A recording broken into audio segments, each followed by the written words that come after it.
Laddu ekubye essomero, omusomesa afudde, abaana abasoba mu 15 bwe batyo bali ku bitanda. Ate KCCA bwetu erwana okulaba nga amazzi aganjala mu kibuga oluvannyuma lw'enkuba okutonnya gakolwako, okulaba nga floods zino zikolwako kusinziira ku eyo munnange ebibaddewo. Pastor Bugingo bw'atyo era tasobola kwesonyiwa Bobi Wine, naye era abantu bwe batyo nabo bamwanukula ewatali kumulinza oba kulonzalonza kwonna. Bobi Wine y'obubaka bwe buli bumu era nga buno bumalirivu kutwala ntebe enkulu ey'eggwanga, ate ne IDs oba national IDs muganda wange mu mwezi guno ogwokuna gwennyini exercise egenda kubeera nga etandika ey'okubeera nga bawandiisa abantu kubeera nga bafuna national IDs, era ne batugamba nti nno national IDs za mugaso nnyo kuba zigenda kuba zeetaagisa mu services zonna oba private oba si private oba public. Naye okutwaliza awamu munnange era nsooka kukulamusaako nga bulijjo, gyebaleko gyonna gy'otuusaako engalo. Uganda Atlagi gye ndi nnyo nga bulijjo munnange, obutakulwisa gibadde mitawaana gye nnyini era nga ebiwubi n'emiranga nga abantu bamaze okubeera nga bafuna amawulire olw'enjega eguddewo anti Laddu esse omusomesa era abaana n'abasomesa abalala ne bafuna ebisago eby'amaanyi olwa Laddu ebakubye. Kigambibwa okuba nti abaana bali eyo mu 15 e Masaka munnange si birungi yadde n'akamu. Kakati okusinziira ku bibaddeyo bwengeza kukuyitiramu akatonotono, omusomesa omu ono akakasiddwa nti munnange afudde, abaana 15 bano ne bafuna ebisago okukosa munnange ne head teacher naye Laddu emukubiddemu. Oluvannyuma lwa Laddu ebadde ey'amaanyi ennyo okubeera nga ekubye essomero erya primary erimanyikiddwa nga Serinya Primary School wali Ebulando Parish, Nyendo Mukungwe Municipality, Masaka City, Ewampuuga. Kakati munnange Moses Mutaawe ono nga abadde musomesa wa kubala na science era nga abadde asomesa kibiina kya 5 n'eky'omukaaga afiiriddewo lunaku lwa 3 oluvannyuma lwa Laddu munnange okukuba mu nkuba bwetyo ebadde efudemba okusinziira ku abo abirabiddeko n'agaabwe. Zibadde essaawa 2 ez'okumakya munnange ne balaba ekimyaso eky'amaanyi era munnange enjega bwetyo neeyolekera essomero lino kubanga nti essomero lino teribadde nabiziyiza Laddu lightning conductors okubeera nti nno za installingibwa ku premises zaabwe. Alan Kizito omu ku abo abalabyeko n'agaabwe atutegeeza n'atugamba nti Mutaawe yabadde mu classroom nga asomesa lessons zenge za bulijjo akedde ssaawa 2 ez'okumakya munnange Laddu bwetyo n'emukuba era nga neereetawo akasambattuko ku ssomero ak'amaanyi ennyo mu bayizi n'abasomesa. Yatutegeeza n'agamba nti byatandise ng'ebya bulijjo, enkuba eya bulijjo, naye munnange ekyababuuseeko kwe kuba nti buli muntu yenna eyabadde mu classroom nti ekimyanso olwakubye Laddu anti ogenda okulaba ekimyanso nga Laddu yakubye dda classroom era nga yayise embu mu luggi main door era nga bonna abaana omu ku basigaddewo yalabye nga banne bagwa wansi wa desks. Kati Joseph Kivumbi ono nga musomesa ku ssomero lino yagambye nti Mutaawe ng'amaze okukubwa Laddu era yaggwiridde wamu n'omusomesa omulala amanyikiddwa nga Rose Nakkazi, school head teacher naye amanyikiddwa nga Miss Florence nambalirwa naye Laddu yamukubye okugulu okwa kkono. Kakati munnange batugamba nti Laddu eno yasoose kukuba muti ogwabadde gulinaanyaawo oluvannyuma ate neerumba classroom tiyayiseemu buyisi. Kyo kitegeeza nti yayiseemu buyisi era bwetyo neekuba omusomesa nemuttirawo n'abaana ababadde batudde mu classroom neebakuba.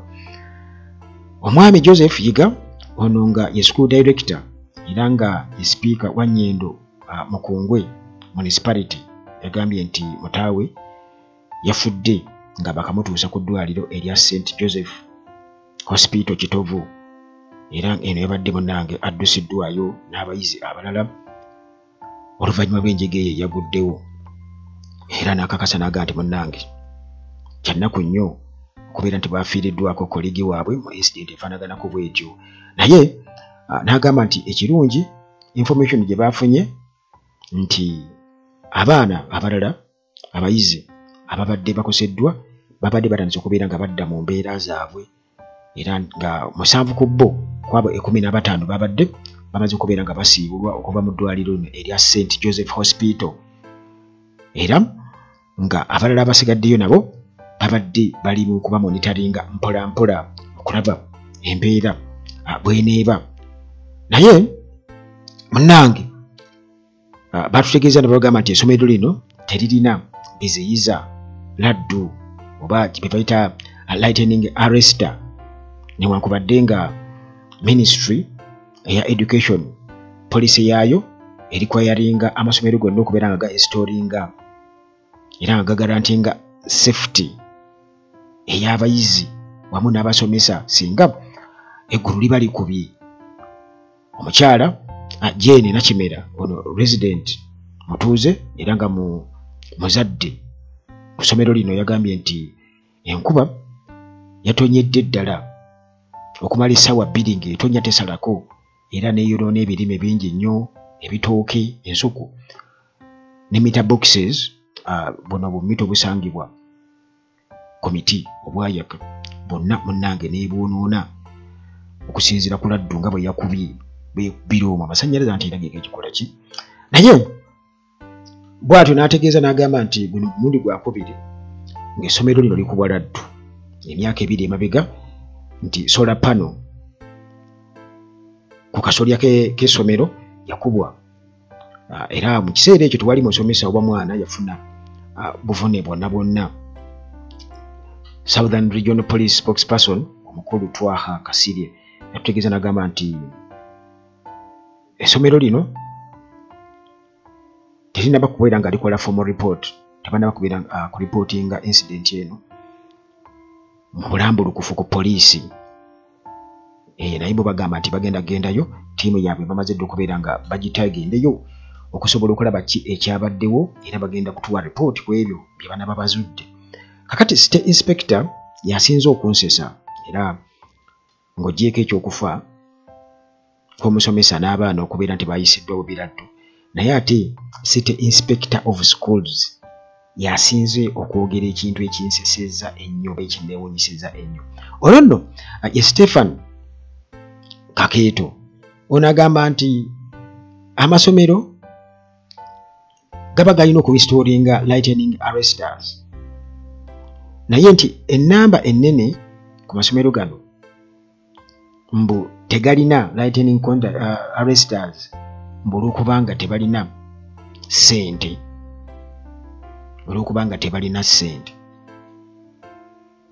amasomero ga gavumenti katuve ku ga private mbu tebalina ssente kuteekako lightning arresters ebiziyiza Laddu okukuba abantu era naga nti bo bakizudde nti amasomero agamu mbu okuva classroom zaago kati n'ekirala kyeyayogedde yagambye nti kaligamba nga agezaako okwogera ebitategeerekeka mbu okusinziira ku masomero agamu ye kyeyazudde mbu olw'okuba classrooms zirina tiles naye tiles muzimanyi tayiro mbu amasomero kati bateekamu tiles mbu amasomero agasinga galina tiles naye anyway kasooke nkumalireyo aga nti amasomero agasinga galina tiles mbu kakati abasomesa bagamba abayizi mbu bajjengamu engatto mbuga bayingira mu bibiina era nti bagenze okukizuula nti guno omuze gwe guviirako abayizi okubeera nti nno babeera mu risk mu situations ezifaanaganako bwe zityo. Naye ekyo nga kikyali awo njagala tukkaanye ffenna nti gwe gye wasomera yonna waggwe gy'omanya essomero eririmu tiles mu masomero gaffe nga bw'ogamanyi wano e Uganda aga gavumenti n'aga private. Masomero ki gwe gy'otambula n'osanga nga balina tiles mu bibiina? Kagamba okirabira ddala nti mu butuufu waliwo kye bayita okulimba okwaddala nti kati oyeetaaga kugoba bugobi kubanga byayogera ripooti zaawa nti ebiziyiza laddu okukuba bibirina okuteekebwawo nti era siru n'abaana babagamba okugyamu engatto ekitaliiyo kubanga teri masomero wano Uganda galimu tiles nsizirabangayo naye babagamba okugyamu engatto era tewali badde buzibu singa wabaddewo ebiziyiza laddu okubeera nga naye bwegamba ebintu ebifaanaganako bwe biti nalabye era ne KCCA ajjukira nti gye buvuddeko ndowooza tukigirewo ddala lumu kino nga tunaba kugenda ku nsonga za Bugingo ne Bobi Wine tulabe floods amazzi enkuba okutonya ne ganjala mu kibuga. KCCA eri mu kulwana kulaba nga bazimba emyala era KCCA Executive Director owa Kampala Capital City Authority Sharifa Buzeki wamu ne Deputy we Benon Kigenyi bwe batyo balabwako entakira nga balambula flooding hotspots. Kakati olwo era wano ekyambogo kinawattaka jukira nti abantu bafudde bafiirire ddala abawera naye bwe tutunuulira statement eyakoleddwa muganda wa Museveni Toyota nti nayo yeewuunyisa still. Kati bino tubitwalira mu kimu natural disasters juzi wano amataba oba amazzi enkuba ng'etonya amazzi ne ga flooding mu kibuga waliwo omuntu omu yagambye nti ezo natural disasters abantu okufa bibeerawo ne mu nsi endala zonna nti bibeerawo naye ate nalabye muganda wa Museveni amanyikiddwa nga Toyota ye yabadde agamba nti babossezi ba KCCA bano bebaakawo emirimu jjojjuzi ayagala nti bonna bagobwe era ono nga ajjukira nti ye chairman era yakulira MK Piero ye yamuhoozi kati yagamba nti eno Forest Mall esangibwa e Lugogo era nga bannayuganda bangi nnyo bagirabye ng'ezimbibwa kati yagambye agenda kumobilizinga bannayuganda abo ye bayita abawagizi ba Piero kwegamba bajje bagiteeke ku ttaka Forest Mall Complex wali e Lugogo era nga agamba nti KCCA etunula butunuzi nga balaba bazimba ekiviiriddeko amataba okubeera nga oba amazzi ganjala mu kibuga era nga ganti kumpi abantu 8 bafudde mu mazzi oba mu nkuba etonnye amazzi ne ganjala mu kibuga kati KCCA nema babossezi batunula butunuzi nga ekibuga bakizibikira n'ebizimbe bye bazimba ebireetedde drainage okubeera embi abantu ne bafa ng'enkuba etonnye naye abantu be bato ne bamwanukula waliwo omuntu eyamwanukudde ng'agamba nti gwe olowooza nti moole eyo yevunaanyizibwa ku mataba agali ebwayise Kulokotawa Kyambogo Banda Munyonyo Bugoloobi lisiti nnene nnyo neeruzira kakati nga mugamba nti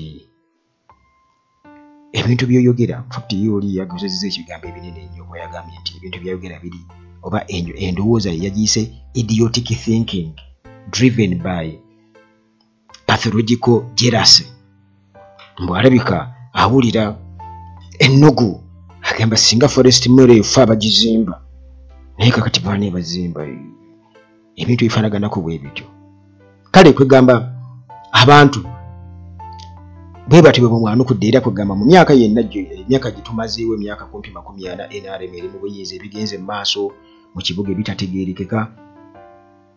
Kati waliwo n'abantu abagamba nti Lukwago mbu be bavunaanyizibwa ku floods bwe baba naavaawo nga bagamba Museveni. Naye jjukira nti Museveni yagamba nti ekifo kya Road Mayor yakiyiwamu amazzi takyalina buyinza n'aleeta executive director owa KCCA. Kyokka ate n'ono baakamuteekako n'ono Toyota ate awoza Bamugobe. Kati n'otunuulira endowooza ezifaanaganako bwe zityo Bamugobe mbu kubanga kati yaleese amazzi okwanjala mu kibuga. Naye nga kibi nnyo nti amazzi gatta abantu abawererako ddala. Era twalaba wano nga emabegakaawo kati omuwendo guli 8 naye nga okusinziira ku poliisi bano baali bamaze okubeera nga bakonfaminga emabegakaawo baatugamba nti abantu kumpi 5 baali bafudde naye bwe twogerera kati omuwendo guli 8 abaafa mu nkuba etubadde etonnye badde efudde emba era nga ebitundu ebisinga obungi ne bifulaadinga. Tulabye accidents ez'emmotoka abantu ng'amazzi gabatwala ba pedestrians era ng'amazzi bwe gaba gatambula munnange gwe galaba ng'amazzi gagenda lekakulooza nti ngenda kuyitamu gaba n'amaanyi era nga okusinziira ku drainage oba emifulejje egizibikira oba oliawo n'emifunda n'okubanga wamu tegiriiwo nalabako n'akeedi ezimu ng'amazzi gaziyingira. Kakati olwedde bamaze okubeera nga bakonfaminga kugambye nti kati omuwendo gulinnyidde ddala abantu 8 abamu tetubamanyiiko bye bakwatako naye nga poliisi yatugamba nti emirambo 3 gyali gizuuliddwa ku Lwokusatu oluwedde luli Kinawattaka era nga abantu nga bagezaako okubeera nga baba identifyinga tebanaba kubeera nga babategeera naye nti waliwo obwana bubiri buno bo babutegeera akamu bakayita Otim Kisa Elisa ka myaka 3 okukosa n'akalala kanne bakayita Ochaka Chom myaka 11 bano bannange baafa era amazzi gasalako amaka gaabwe wali mu Mulimira zone Bukoto. ASP Luke Owesigire Deputy Public Relations Officer yatutegeeza n'atugamba nti okunoonyeza okwasooka kwalaga nti maama amanyikiddwa nga Lenuno Rose Mary ono nti yali abaana basibidde mu nnyumba mbu n'agenda okukola ekiro oba yali agenda kukola ki tetumanyi naye nti ng'akola kiro era nti ono yakwatibwa n'atwalibwa ku Kira Road Police kubigambibwa nti yali mulagajjavu era ba neighbors bagamba nti ekyo abadde ng'akikola ng'abaana abasibira mu nnyumba n'agenda.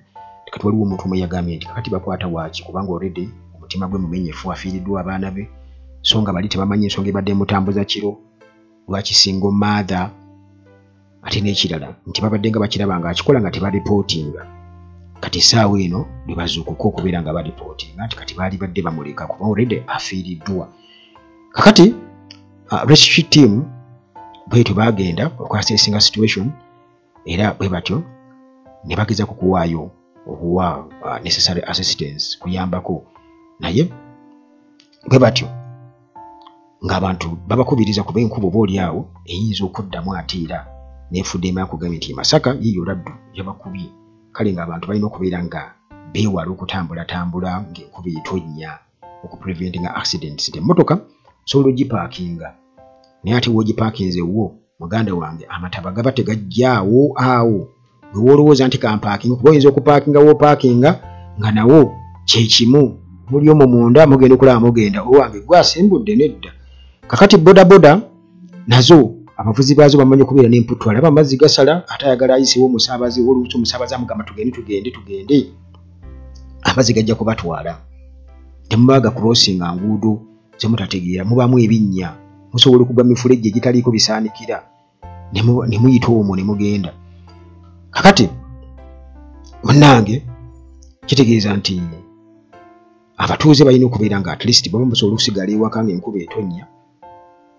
Ekyo nakyo kizibu nnyo kubanga era newe muli nawo we mwazimba tetumanyi oba amazzi ate era ganaakola ki ganaabasangayo.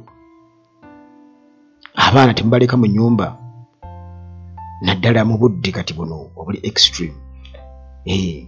Temugezaako kubeera nga mubaleka mu nnyumba kubanga munnange ebizibu byagudde dda. Ebizibu byagudde dda tikwebeereramu tikulinga pulapula. Kati ebyo tubirese ekitalo nnyo. Abaafudde mu njege zifaanaganako bwe zityo, laddu enkuba laddu ate era n'amazzi floods okwanjala. Enkuba etonnya amazzi ne gasukka obungi ng'ate emifulejje mifunda tegalina bwe galaga, egimu gizibikidde. Enkesisi egamba nti abantu bamala gasuula ebisaaniiko ekinnawattaka eyo, bamala gasuula kati ebicupacupa ebisaaniiko byonna bwe bityo ne biba nga bigenda mu myala negikola ki ne zizibikira. Kati bwe buzibu bwe tulina obwo. Kakati munnange Pastor Bugingo kyebuvuddeko yabadde ku interview emu era still nga bw'atasobola kubeera nga yeesonyiwa Bobi Wine n'abako byayogera, naye nga bulijjo ffe tulinda a few moments later abantu bayinza kukugamba ki, abantu bayinza kubeera nga bamugamba ki. Munnange Pastor Bugingo tumumanyi bulungi nnyo, musajja yavaayo okuwagira General Museveni awatali yadde okukirumamu wamu ne mutabani we Muhoozi. Kakati ono statement gye yakoze abantu bagibyemu ebituli. Ebiseera ebisinga obungi batera omugamba nti sooka weekubemu ttooki kubanga ono Pastor Bugingo yabadde aweereza Bobi Wine obubaka nga ayogera ku Christianity, ku bukristaayo. Era ono bannange omukulu pastor omukulu ku House of Prayer Ministries Rosias Bugingo obubaka byaweereza Robert Kyagulanyi Ssentamu bw'atyo akulira oludda oluvuganya ng'agamba nti yandibadde ateeka ekitiibwa mu Christianity, yandibadde akkiriza Christianity kinaatambulira ku biragiro na buli kimu eby'obukristaayo. Kakati nga bwe nkutegeezezza nti yabadde ku mutimbagano ku YouTube channel emu nga alina girlfriend we, girlfriend Susan Makula, nga boogera yagambye nti buli kimu ku nsi kiggwawo naye Katonda taligenda kulekulira bantu be. Bugingo bw'atyo bye yagambye era bw'atyo n'akiteekako ekisiira nga ayagala nnyo Bobi Wine okubeera ng'obulamu bwe bwonna abudedikeetinga eri Jesus Christ. Kakati jjukira nti Pastor Bugingo ono tumumanyi bulungi nnyo ku ebyo byonna bibaddengawo, abantu babaddenga bajja bamulaba ku bibaddewo, era buli wabeera ku katuuti wali Bobi Wine yenjiri mu bintu bingi nnyo byazzenga ayogera ku Bobi Wine. Naye abantu bwe batyo nga bamaze okubeera nga bawulira byayogera bagambye nti Bugingo yalina okusooka okembracinga Christianity ye nga ye. Ekisooka abeere ku mukazi omu, ate omukazi amanyikiddwa ow'empeta, omukazi obufumbo obutukuvu bw'alina okubeeramu. Naye bw'abeera ng'agenda kudampinga mukyala we amuyita amannya gonna ge yandibadde ayagala okumumookinga, olwo ate awase si kuwasa wabula ate afune abeere mu bwenzi ne girlfriend we Susan Makula, olwo ate aveeyo awe oba ayogere ku bukatuliki oba ku ddiini, ku bukristaayo, ku musajja omufumbo alina omukyala ow'empeta Bobi Wine. Ekyo kyewuunyisa. N'ekirala alekeraawo okukama endiga ze entakera ng'aziggyako ssente ez'okuzimba Pentagon kubanga tukizudde ti Pentagon ssente teziriiyo, ssente yazirya era yabategeeza gye buvuddeko nti ssente teziriiyo yali nezireeta emitayimbwa, nti abantu abaavuwaza nnyo kale yalibadde yeegendereza byayogera kubanga tebijjansa era tebiyinaawo ko kyakulabirako nga ye kyayinza kwewa nti oba kwewaako nti bannaye mulabire ku nze. Era nga bamugamba nti sitaani ali mu ye yennyini ali mu kufuulinga bantu, sente zaabwe zonna ziridde, ewataliiko munnange agamba ate nga bwe yeewaana yayina kusooka kubeera Christian mu kifo ekisooka, era talinawo moral authority kubeera nga apreachinga Christianity ku muntu yenna. Omusajja awagira okutta fellow Christians, omusajja avumirira abantu abalwanirira eddembe ly'abalala, n'awagira ebikolwa oba n'awagira abantu abakola ku bantu ebikolobero nti n'abo bennyini bakkiririzaamu muhoozi ne kitaawe. Eno message omuntu yagiwandiisa agamba nti beba sitaani namba emu. Kitegeeza ne bugimu naye sitaani tagezaako kukola ki?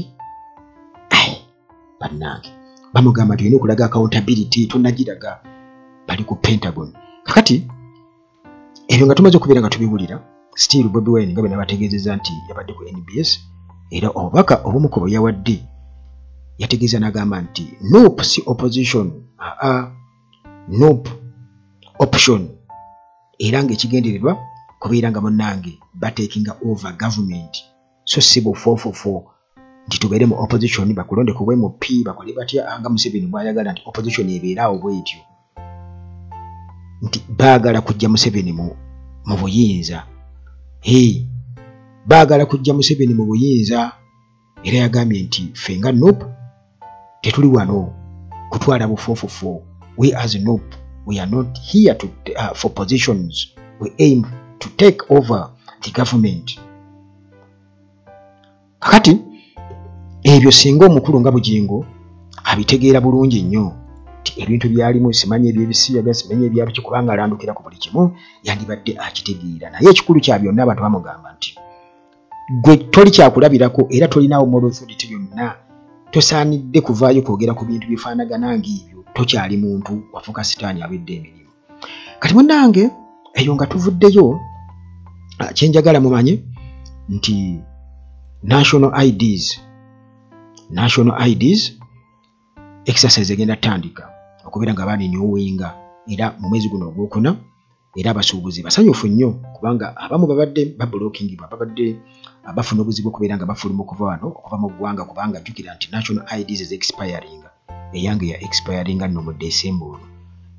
Mu makkati awo luli nga nkyalwana okutereeza omukutu gwange ogwa YouTube guno nga neetaaga okugikozesa, naye kyanyamba nga ate expiring mu December nali manyi yaggwa nako, naye era yaggwako. Kakati mu mwezi guno ogwokuna tusuubira okubanga renewal wamu ne enrollment byonna munnange mass renewal and enrollment bigenda kuba bikwasaganyizibwa, era okakasa nti bino byonna bigenda mu maaso kuba bali mu kutraininga ba government officials abagenda okubeera nga bakwasaganya ensonga eno, okukosa byonna okutwalizaamu a verification of documents, byonna bagenda kubeera bayambako.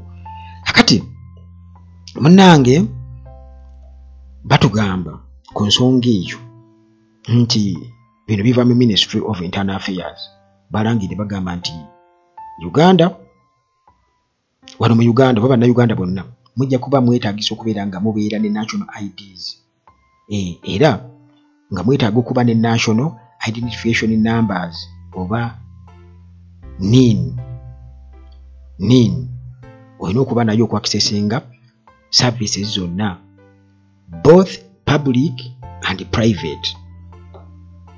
Era munnange okulabula okwo embadde nina okubeera nga nkuyisaawo, sigenda kubeera nga nsukkawo wano anti munnaye tukwata wano nawali okusinziira ku biki ebigenda mu maaso, tuleme kubeera awo nti tetwamanya nga mbadde simanyi nga munnaffe omu bw'atugamba nti nze ye munnange abatamanyi, naye agamba abatakola ki, abatamanyi.